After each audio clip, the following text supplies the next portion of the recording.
Welcome back for another flight computer video. Today we are talking about the Dalton Aircraft Navigational Computer Mark VII, copyright by Philip Dalton in 1934. And attached to that is the Dalton Aerial Dead Reckoning Slide Rule Model B, copyright by Philip Dalton in 1935. It's a two-sided device. The back side looks very similar to the Mark III plotting board that we looked at in the last video, and it can be used for many of the same problems. We'll take a look at a problem at in the second half of this video. On the front side, we have, going from top to bottom, we've got a conversion for Fahrenheit to centigrade. We've got scales for miles, minutes, and hours, and this hour scale was new and particularly handy for doing divisions and being able to calculate an answer in hours and minutes. So this is like a modulo 60 function for the remainder or the increments between the whole number of hours. And like the Mark VIII flight computer that came before it, we've got corrections for the altimeter and the airspeed meter. This is very popular with both military and commercial pilots at the end of the 1930s. We can tell that the device took up a lot of space, at least the wind solution took up a lot of space. And so Philip Dalton, rather than leaving this portion of the flight computer blank, decided to add some space for pilots to write in useful information. And we can tell that that information would have been specific to an airplane, has a place for the airplane's registration number, the date of the last compass calibration, and the airspeed meter calibration. And below we have space for a flight log. If we look at the instruction manual that came with the Mark VII flight computer, we can see some of the types of information that Philip Dalton thought would have been useful there. So we've got fields for drift or for track, ground speed, or distance between legs.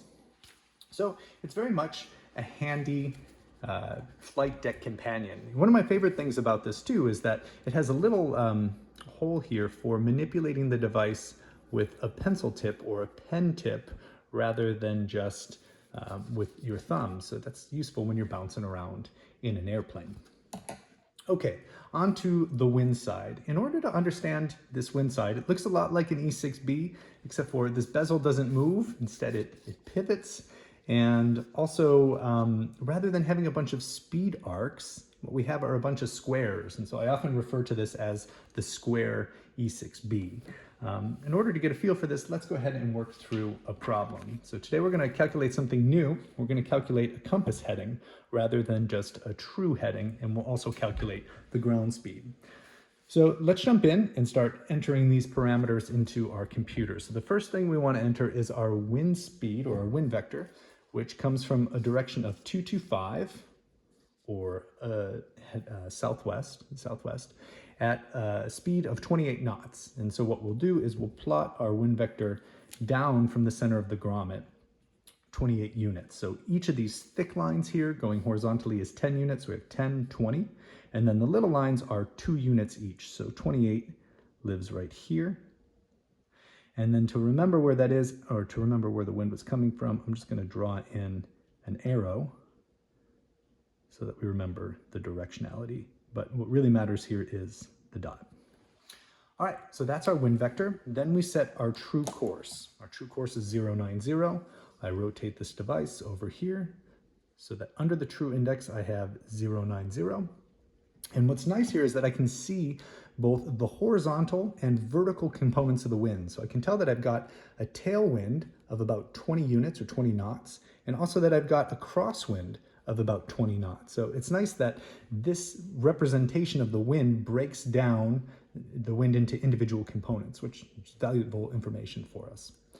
Okay, with that set, the next thing we need to do is set our true airspeed, which is 140 knots. Now to do that, what we do is we put the device, we move it out, and we've got a scale underneath this red bezel, and we put a mark on our true airspeed. So that's 140 knots. This will just help us see this connection a little better. And then the final step to showing the wind triangle is to rotate this bezel until the line where the wind vector ends intersects our true airspeed.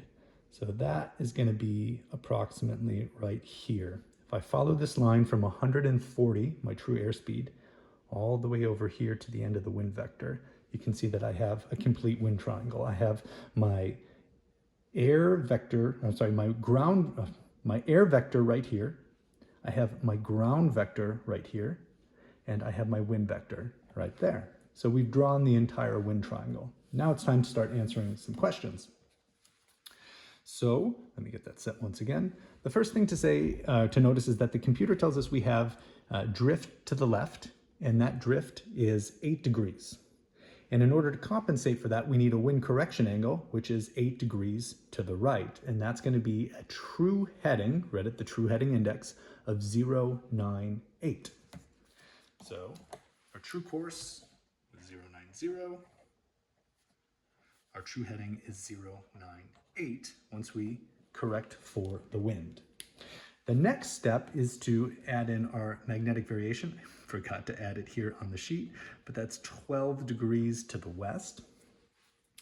And so what we can do here is actually make a mark up on the variation scale up here at 12 degrees west. So there's a mark right there, variation west, and then read what the magnetic heading would be when we apply that variation. So that's going to bring us from 098 true heading to a magnetic heading of 110. We read that on the inner dial.